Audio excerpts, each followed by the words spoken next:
Hey, I'm here with Alan Palomo of Neon Indian, who just played an amazing set on stage here at the SF All Shook Down Music Festival here in North Beach. So, Alan, what do you think of the festival? How'd you like it today? I thought it was fantastic. I flew in yesterday, which was my birthday, and just kind of spent it with a lot of the friends that we have over here. So this was kind of a perfect opportunity or excuse to fly out to San Francisco and just kind of party it up all weekend. So tell us, what birthday was it for you? 22. 22 years old. And what'd you do in the city last night? We went to a karaoke bar called Do Re Mi, and we pretty much just had like a little room of 12 people, all just kind of like we snuck a bottle in there and kind of passed it around and sang a couple of really cheesy hits. Jesse's Girl has always been like my end-all karaoke jam because it's got that perfect opportunity for air guitar right in the middle of it.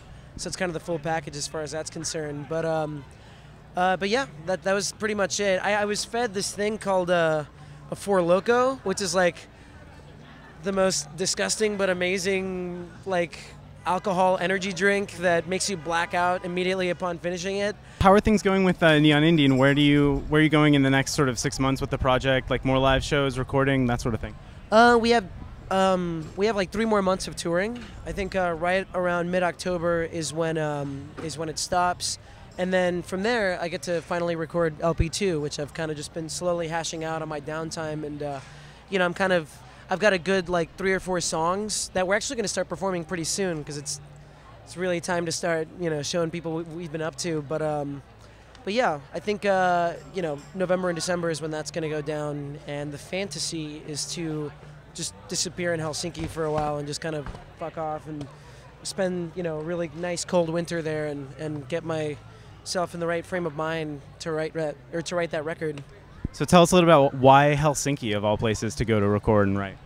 I don't know. I mean, I think out of anywhere I went to in Europe, that was definitely my favorite for some odd reason. And I mean, I remember after watching Night on Earth, that old Jim Jarmusch movie, the last segment is in Helsinki, and I always thought that it was a really fascinating looking place, and it's got really beautiful architecture in Helsinki. But yeah, I don't know. There's just something really interesting and kind of dark, but still very romantic about that place, and it just seems like a really great environment to spawn the next record, which is gonna sound pretty washy and reverby and kind of playing a lot with those dynamics. It just seems like a really good landscape for that. Cool. Now, the first album, I understand you did a lot sort of on your own, sort of in a bedroom or whatever in your sort of place in Texas. And I'm wondering, are you going to flesh out more of these songs with the live band, or is it still going to be kind of more of you just doing a lot of the instruments and the recording yourself? It's definitely going to be more of a live band thing for Vega, which is my other project. As far as Neon Indian, I guess it's just just the nature of the project is that it just whatever weird utterances just pop out of my brain, like that's a Neon Indian song, and I feel like that dynamic would would kind of be compromised a little bit if it was just like a band goes to the studio and records an album. Like I mean, in Helsinki, the plan is to just get an efficiency and lock myself in there, and just don't leave for like 2 months and just really get inside my own head and hope that some songs come out, Very cool. So we understand you had a little run-in with a parrot today, a jacketed parrot. Can you tell us about that? Parrot. That's fun to say, jacketed parrot.